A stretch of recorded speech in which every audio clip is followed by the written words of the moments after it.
Y seguimos hablando acerca de la gracia y la justicia. Recuerden que somos salvos solo por gracia, por medio de nuestra fe en Jesús. Pero las obras son necesarias. Las obras son el resultado de nuestra salvación. Las obras muestran que somos salvos y también son necesarias para cuidar esa salvación. Y como vamos a ver hoy, las obras son necesarias para nuestra santificación. Pues además de la salvación, nosotros recibimos otros beneficios por la obra completa de Jesús en la cruz. Está la santificación, dice 1 Corintios 6:11. Algunos de ustedes antes eran así.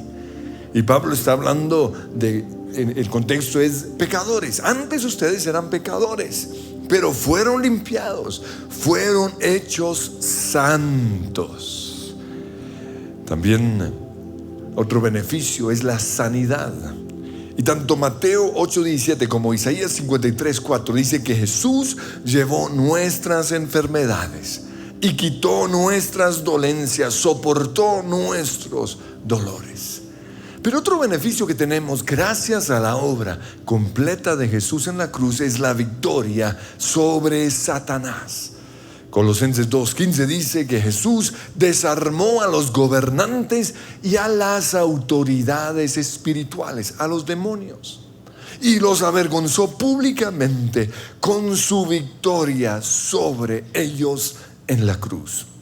También en Colosenses 1:13 dice que Dios nos rescató del reino de la oscuridad y nos trasladó al reino de su Hijo amado, al reino de Jesús, quien compró nuestra libertad. En Hechos 26:18 dice que pasemos nosotros de la oscuridad a la luz, del poder de Satanás a Dios.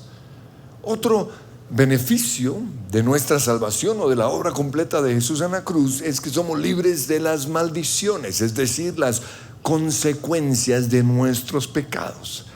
Gálatas 3:13 dice que Cristo se hizo maldición por nosotros al morir en la cruz para liberarnos de nuestras maldiciones. Y en Colosenses 2:14 dice que Jesús anuló el acta con los cargos que había contra nosotros por violar las leyes de Dios, y la eliminó clavándola en la cruz. Otro beneficio que tenemos por la obra completa de Jesús es que somos libres de la ruina y la pobreza. 2 Corintios 8:9 dice que Jesús vino, se hizo pobre para liberarnos a nosotros de la pobreza. Pero también somos libres del temor a la muerte. Hebreos 2:14 dice, debido a que nosotros los seres humanos somos seres humanos, Jesús también se hizo de carne y sangre, pues solo como ser humano podía morir y solo mediante la muerte podía quebrantar el poder del diablo, quien tenía el poder sobre la muerte. Y únicamente de esa manera el Hijo Jesús podía libertar a todos los que vivían esclavizados por temor a la muerte. ¿Y sabían ustedes que la raíz de todos nuestros temores es el temor a la muerte? Y eso es lo que dice 1 Juan 4:18. Dice, el amor perfecto expulsa todo temor.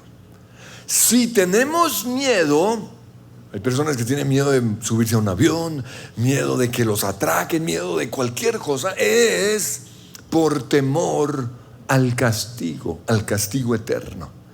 Y esto muestra que no hemos experimentado plenamente el perfecto amor de Dios, porque el amor de Dios echa fuera el temor.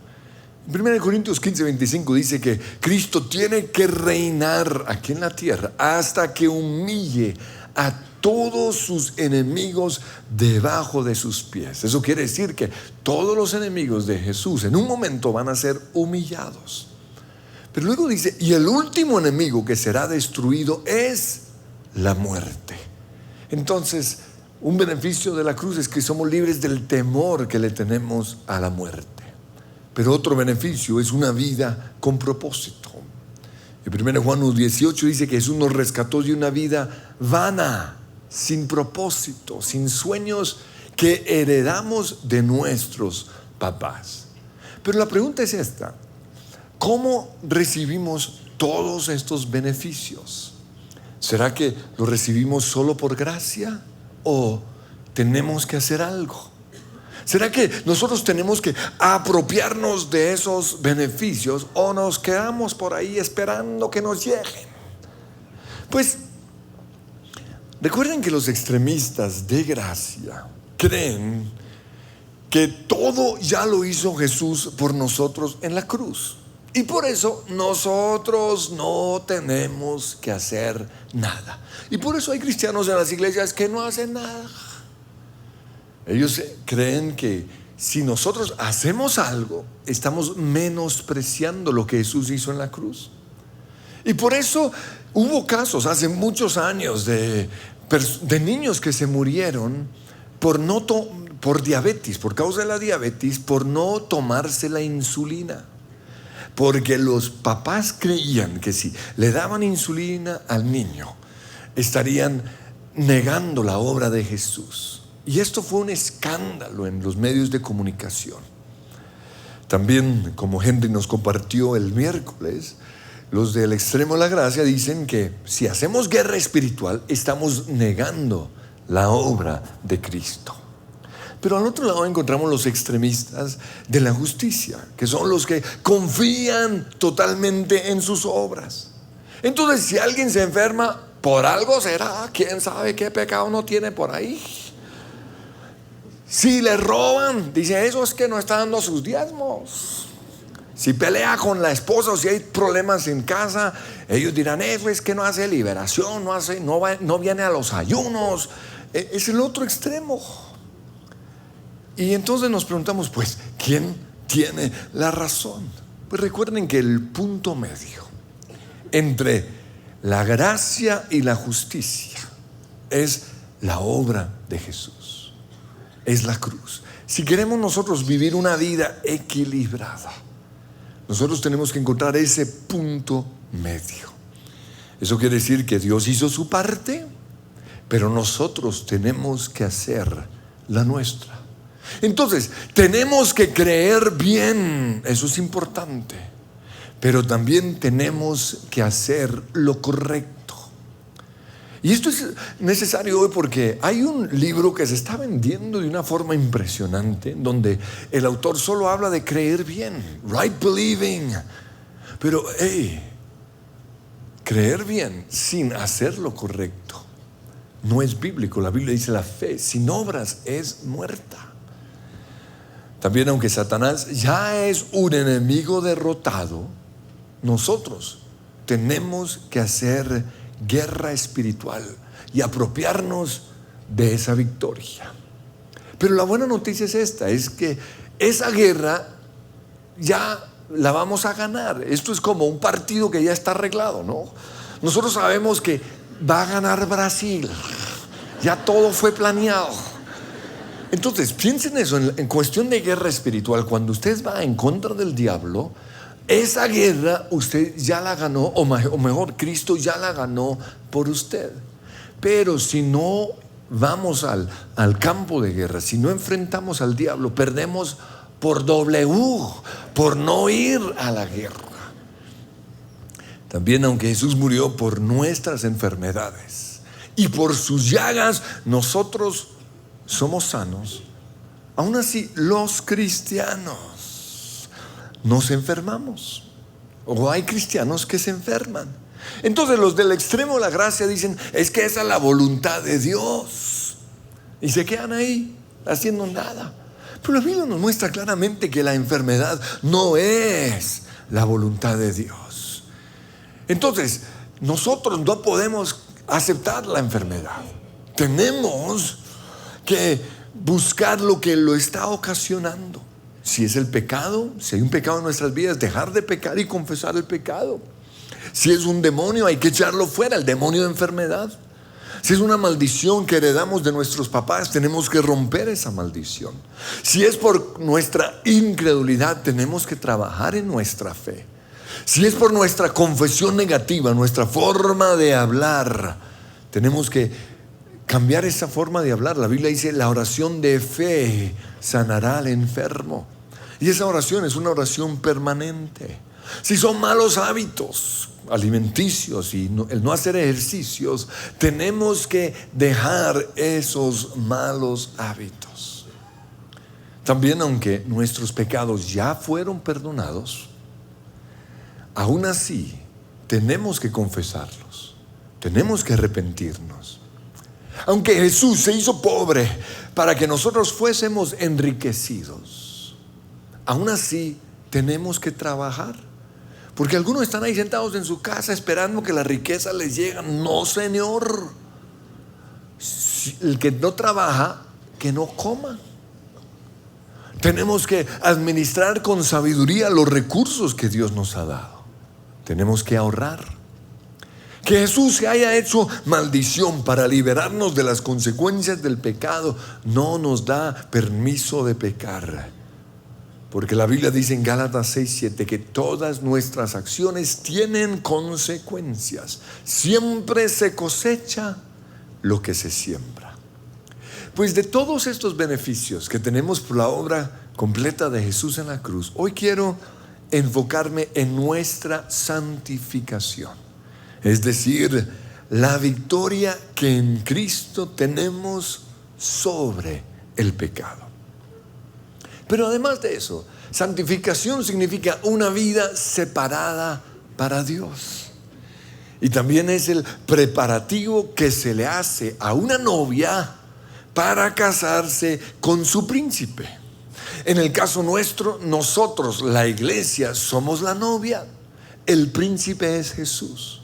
Y la Biblia dice que Jesús regresa a la tierra, la segunda venida, por una iglesia, dice en Efesios 5:25, santa, sin mancha, ni arruga, ni ningún otro defecto. Entonces, si usted no está viviendo en santidad, Jesús no va a regresar por usted.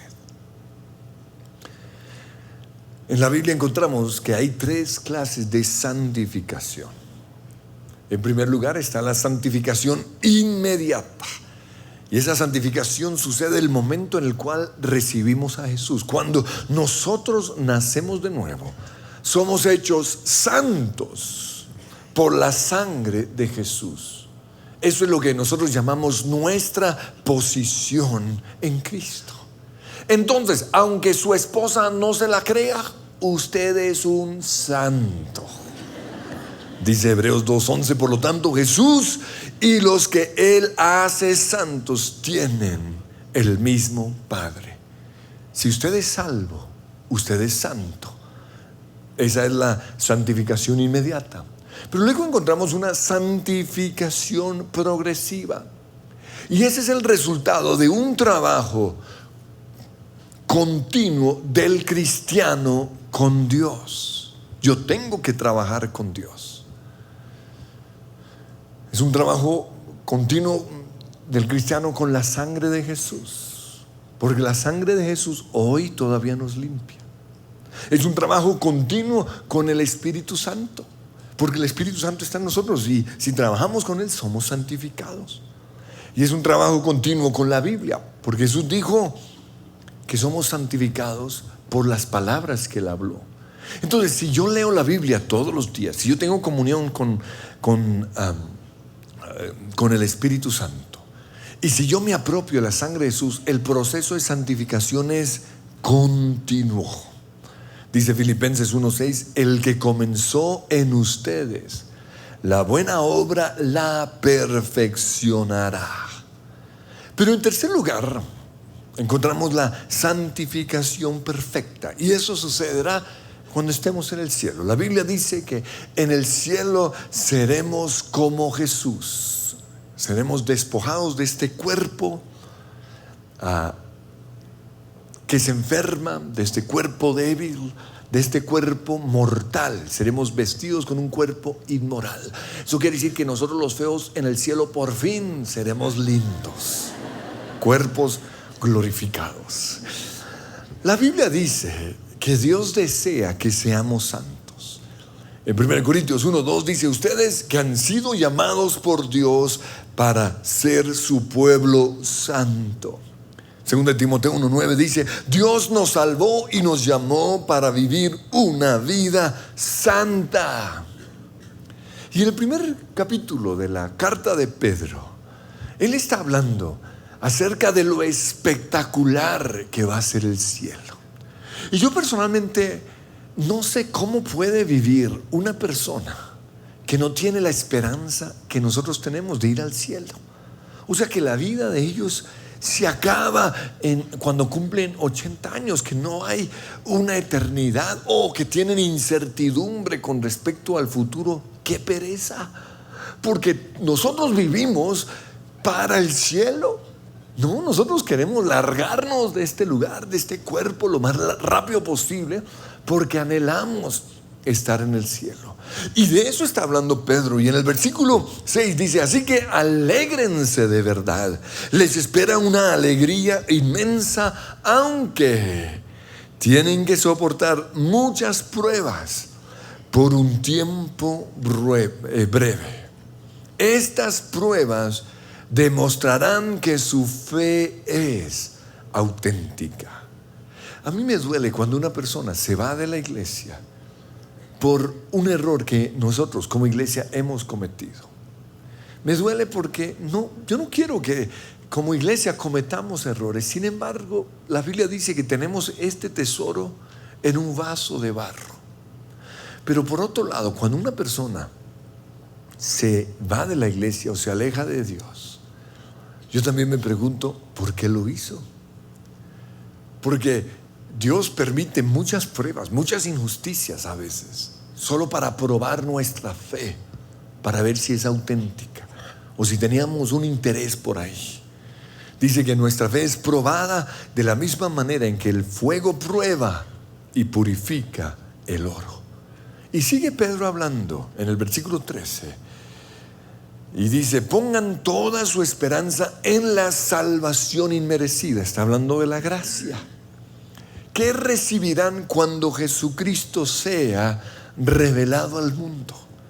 Eso quiere decir que la salvación que hoy nosotros estamos viviendo, todos los beneficios que la salvación nos trae, no son ni el 1% de lo que va a ser el cielo. Ese regalo inmerecido de la salvación va a ser wow. Pero luego Pedro hace un llamado a vivir en santidad. Dice: por lo tanto, vivan como hijos obedientes de Dios. Y luego dice: no vuelvan atrás a su vieja. Si usted quita la coma, queda solo la vieja, pero no, dice: no vuelvan atrás a su vieja manera de vivir, con el fin de satisfacer sus propios deseos. Antes lo hacían por ignorantes, pero ahora sean santos, porque Dios, quien los eligió, es santo. 1 Tesalonicenses 4:3 dice que la voluntad de Dios es que seamos santos. Romanos 6:12 dice que no permitamos que el pecado controle nuestra manera de vivir. Y en Hebreos 12:14 dice: esfuércense por vivir en paz con todos y procuren llevar una vida santa, porque los que no son santos no verán al Señor. Entonces, ¿les quedó claro que Dios quiere que seamos santos? Sí, ¿les quedó claro? Entonces la pregunta es: ¿cómo lo vamos a lograr? ¿Por gracia, por lo que Jesús hizo por nosotros, o por nuestro esfuerzo, por nuestro acto de la voluntad? Pues para responder esta pregunta es importante entender la diferencia entre justificación y santificación. Son dos cosas diferentes. En la justificación, Dios nos declara justos, aunque no lo seamos. De hecho, en muchas traducciones nuevas ya quitaron la palabra justificación y ponen la palabra, o ponen declarados justos. En la santificación somos hechos justos. Es como mi esposa. Ella me dice, ella declara que soy lindo. Eso se llama salvación por gracia. Porque cuando yo me veo en el espejo, yo veo la triste realidad. Una cosa es que mi esposa me diga lindo, otra es que sea lindo. Eso mismo sucede con respecto a la salvación. Una cosa es que Dios nos declare justos por gracia. Otra es que realmente seamos justos, que seamos santos. Entonces, la justificación tiene que ver con la salvación. La santificación tiene que ver con un cambio de vida. Entonces, la salvación es solo por gracia. La santificación, es gracia más obras. Para nosotros ser santos, lo primero que necesitamos es saber qué le agrada a Dios y qué le desagrada. ¿Cuál es su voluntad? ¿Qué es pecado? ¿Qué es blanco para Dios y qué es negro? Porque para Él no hay tonos grises. Y para esto obviamente necesitamos conocer la palabra de Dios, la ley de Dios. Sin leyes no hay gracia. Y lo ilustro de la siguiente manera. En una casa, ¿cómo puede un hijo complacer a su papá o a sus papás si no conoce las leyes de la casa? Es que algunos papás dicen, no, es que nuestra casa es un lugar de gracia. Pero si el hijo hace algo que a ellos no les gusta, le dan una tunda. Y entonces el hijo le dice, ¿por qué me estás cascando, papá? Y el papá le dice, porque no me gusta que haga eso, pero nunca me lo dijiste. ¿Sí? No puede haber gracia si no hay parámetros. Ahora, por otro lado, si los hijos los dejan hacer todo lo que quieran, ¿no? Entonces llegan con sus novios y se rumbean, hacen una cantidad de cosas en su casa y los papás no hacen nada. Eso tampoco es un lugar de gracia, porque gracia no es lo mismo que permisividad. Pues lo mismo sucede con Dios. Nosotros no podemos complacer a Dios si no conocemos sus leyes, si no conocemos su palabra. Y esto es importante porque hoy hay unos que están llevando el mensaje de la gracia a un extremo, en donde están diciendo que no hay que cumplir las leyes de Dios, que los 10 mandamientos fueron abolidos, que no tenemos que cumplir las leyes morales de Dios. Y dicen esto porque Pablo dijo que ya no estamos bajo la ley, sino bajo la gracia. Y eso es cierto, está en Romanos 6:14.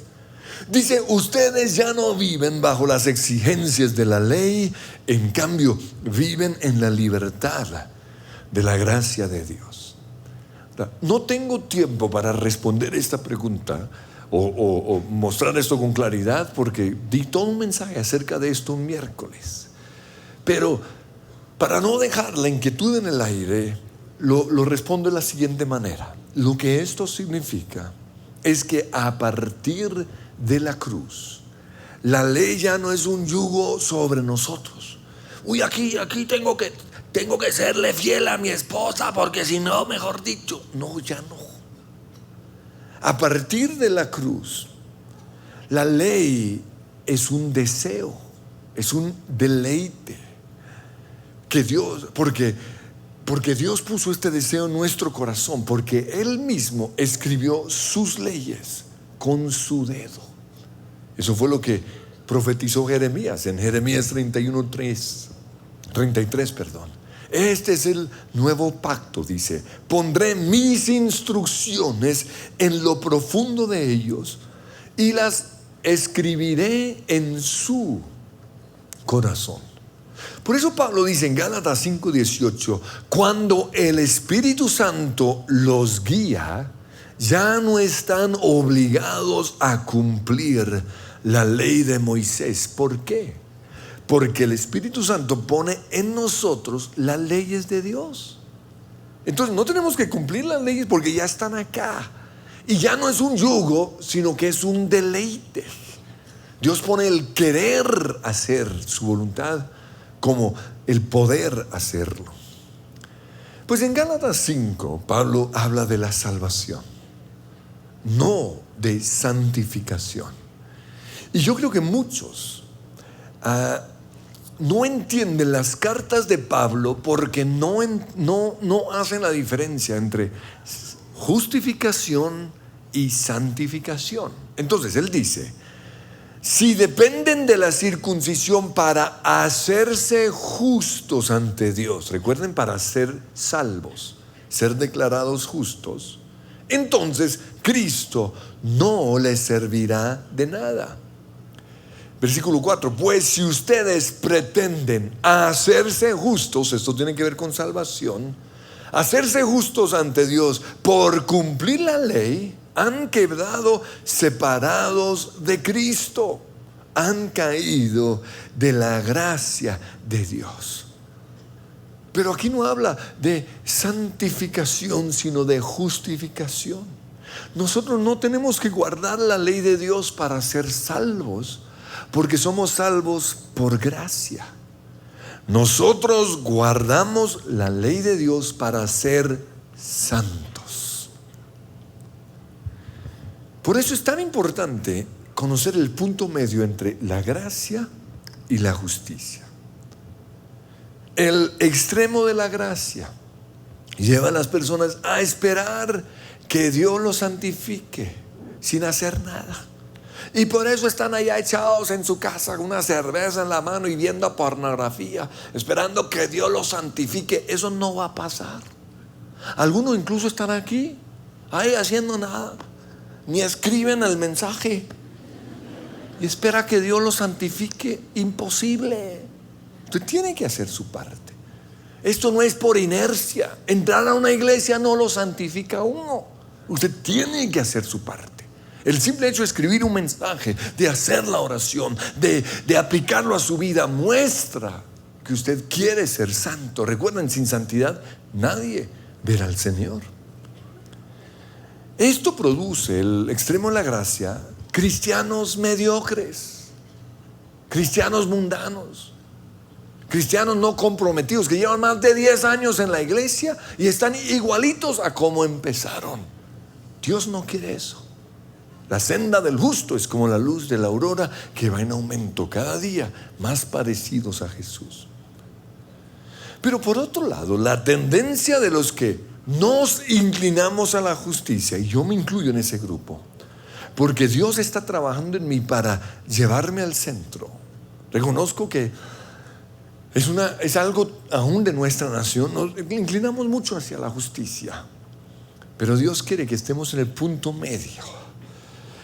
Nosotros tratamos de ser santos con nuestro esfuerzo humano. Entonces, voy a ser santo, voy a ser santo, voy a ser santo, voy a ser santo. Ups. Bueno, voy a ser santo, voy a ser santo, voy a ser santo. Ups. Bueno, voy a ser santo. Es imposible ser santo en mi fuerza. No puedo. Y como fruto de esto viene la condenación, la culpabilidad, el legalismo. Y esto también aleja a las personas de Dios. Necesito que me quiten un ruido. Hay un ruido muy molesto aquí en mis monitores. Perdón. Entonces, ninguno de los extremos sirve. El único que nos hace libres del pecado, o lo único que nos hace libres del pecado, es la cruz. El lugar en donde la gracia y la justicia se besaron. Lo que Dios hace y lo que nos toca a nosotros. Pero el punto de partida para ser santos es la gracia. Nuestra posición en Cristo.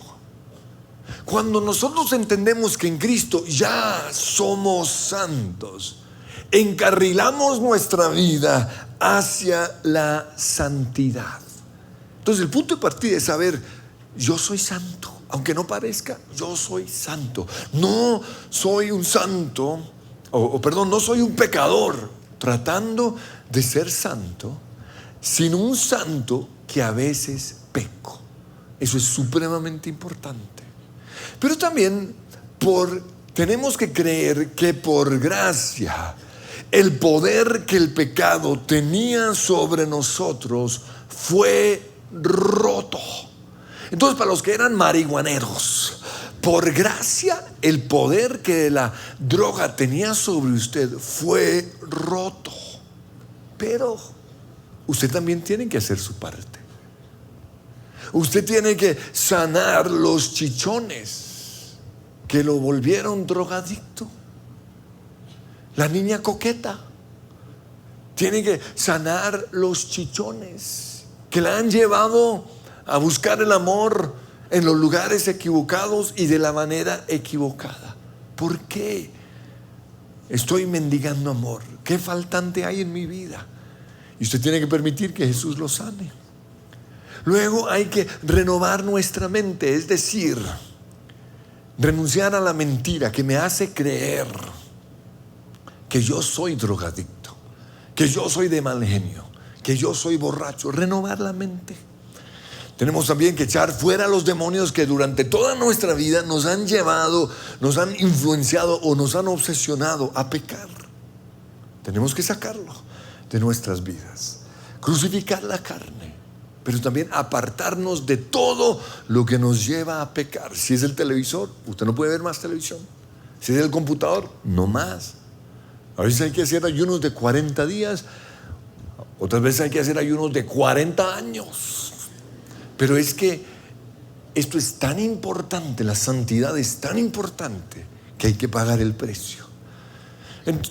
También necesitamos creer por gracia que la sangre de Jesús hoy nos sigue limpiando. Pero hay una condición.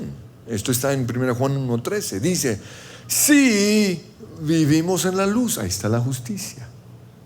Si vivimos en la luz, entonces la sangre de Jesús nos limpia de todo pecado. Nosotros los que estamos aquí, le puedo asegurar, vivimos en la luz, porque si no, no estaríamos en la iglesia. El simple hecho de venir a la iglesia, aunque usted no quería, ya muestra que usted está viviendo en la luz. El orar, el leer la Biblia. Entonces, si usted está viviendo en la luz, la sangre de Jesús lo limpia. Hay que creer esto. Pero también tenemos que creer que la función del Espíritu Santo que está en nosotros es santificarnos, tal como su nombre lo dice. Él es el Espíritu Santo. Entonces, por eso nosotros tenemos que aprender a vivir guiados por el Espíritu Santo y no por los deseos, los antojos de nuestra carne.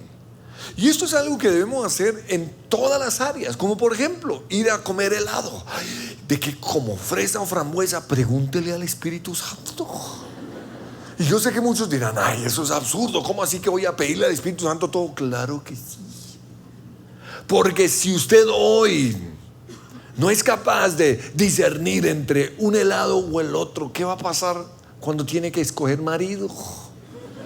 Porque ahí no va a ser ni de fresa ni de frambuesa, sino de chocolate. Y se puede tirar su vida. Dice Gálatas 5:16: vivan por el Espíritu y no seguirán los deseos de la naturaleza pecaminosa. Tenemos que creer que el Espíritu Santo nos guía.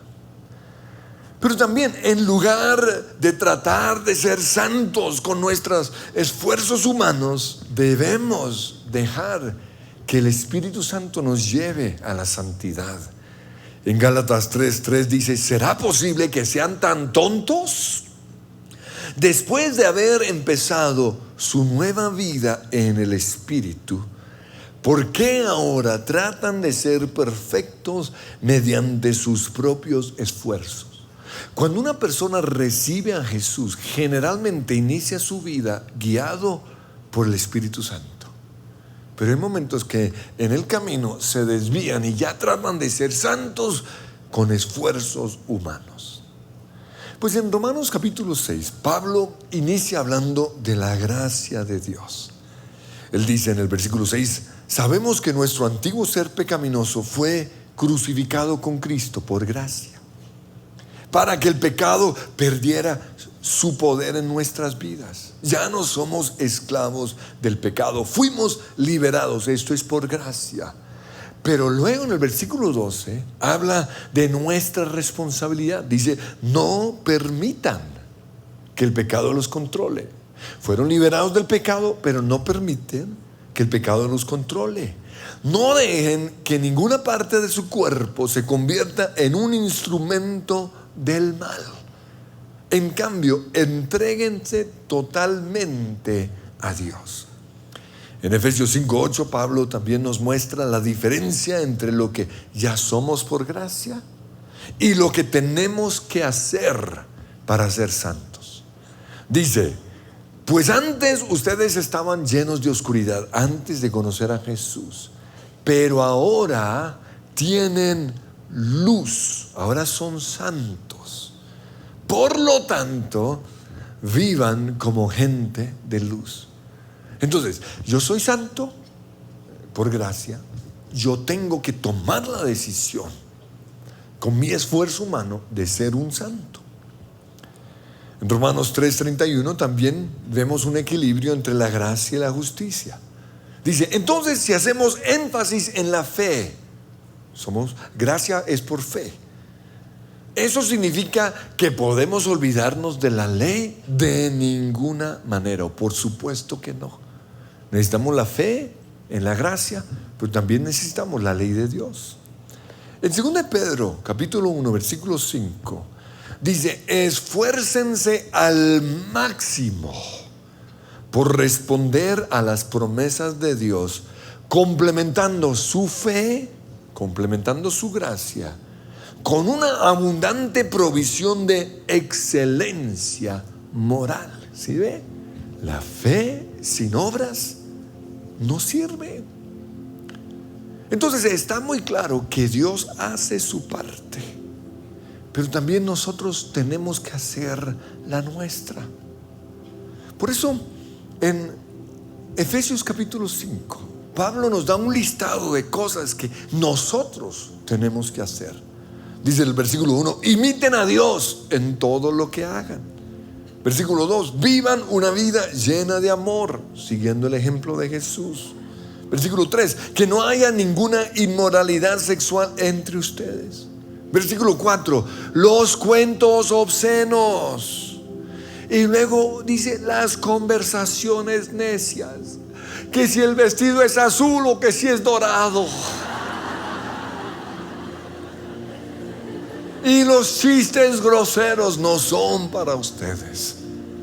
En cambio, que haya una actitud de agradecimiento a Dios. Versículo 10, averigüen bien lo que agrada al Señor. Y ese es el nombre del mensaje hoy, porque eso es lo que Dios quiere que hagamos, que averigüemos bien lo que a Él le agrada. No participen en las obras inútiles de la maldad. Tengan cuidado de cómo viven. 17, no actúen sin pensar, no se emborrachen con vino, sométanse unos a otros. Para las esposas eso significa sométase cada uno a su marido.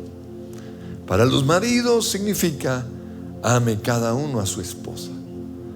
Y luego en el capítulo siguiente dice, hijos, obedezcan a sus padres, y padres, no hagan enojar a sus hijos. Por eso quiero que nos pongamos en pie. Yo quiero que vayamos al lugar de la gracia, porque la santificación se inicia allí. Y usted va a decir ahí en oración, Señor, te doy gracias, porque así como me salvaste por gracia, mi santificación también se inicia por gracia.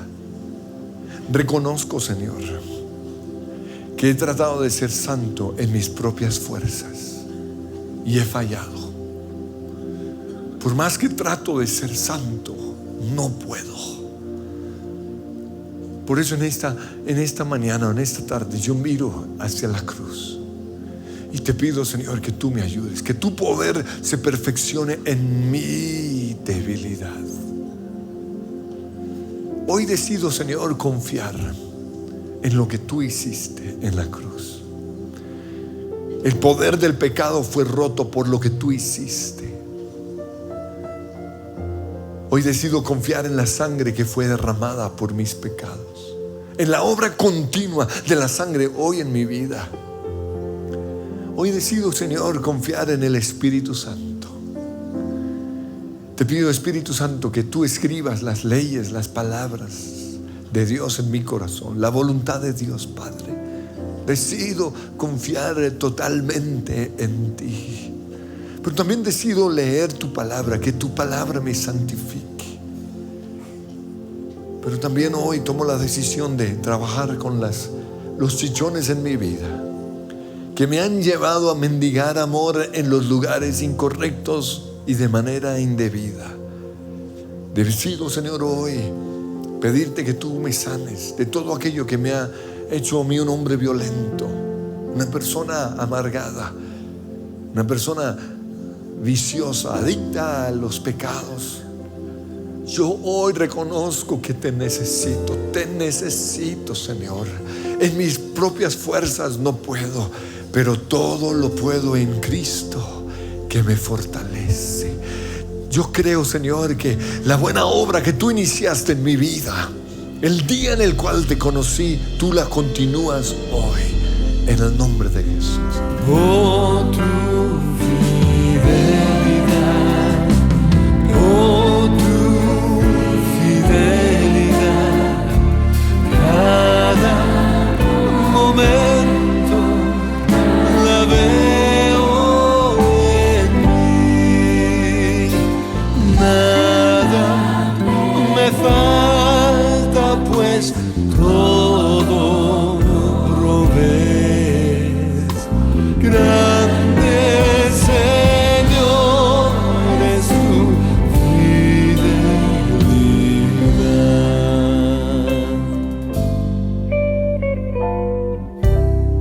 Tú me perdonas, me impartes el gozo, tierno me guías por sendas de paz. Eres mi fuerza, mi